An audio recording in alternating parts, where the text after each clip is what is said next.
Hello. Thank you so much for joining me. We're on Dhammapda, chapter 17. Chapter 17 is anger. It's definitely one of my favorite chapters. The last chapter was pleasure. It was also one of my favorite chapters. Let me put it on the screen.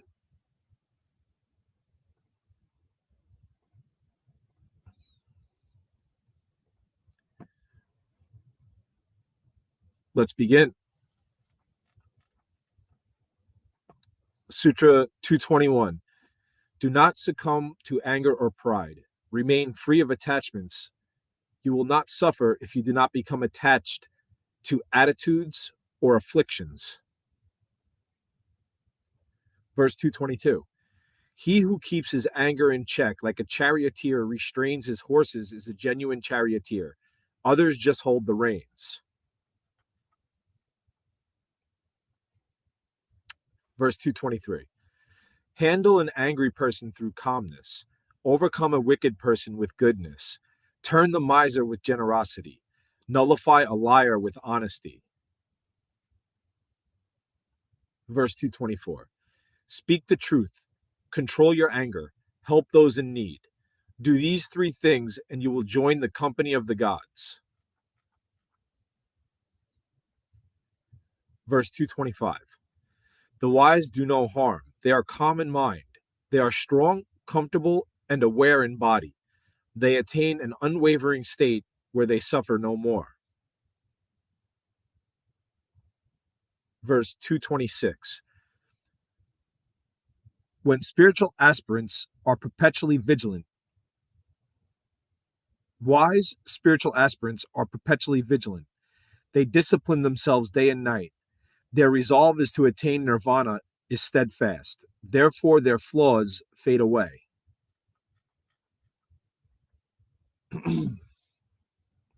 Verse 227.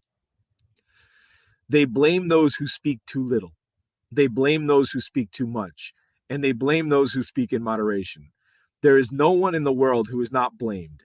This is an ancient human habit. He also says that those who are steadfast and virtuous and do no harm are eventually respected, but people are still going to talk bad about you no matter what. 228. There never was, never will be, nor is there now anyone who is always blamed or always praised. I really like how the Buddha explains that, because a lot of times you think you're getting spiritual, you're being nice, people are going to stop talking bad about you, they're going to stop misperceiving you, but the reality of it is even the Buddha himself was hated by a lot of people. Verse 229. Wise people praise people that they have observed over a long period of time who are flawless in character, knowledgeable, insightful, and virtuous. 230. He who is pure like a gold coin from the Jambu River, even the gods praise.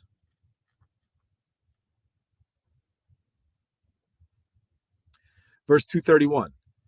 Guard yourself against irritable action. By controlling your conduct, you will pacify violence and develop patience. In the first chapter, he says, those who act with an irritable mind, suffering will follow them like the cart that follows the ox.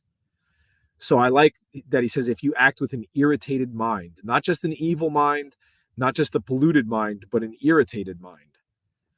232. Guard yourself against irritable speech.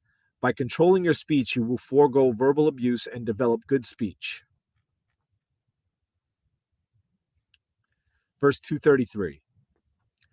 Guard yourself against irritable thoughts. By controlling your thoughts, you will transcend hateful ideas and develop good thoughts. Verse 234. The wise moderate their physical action, speech, and thought. They are genuinely awakened and wise.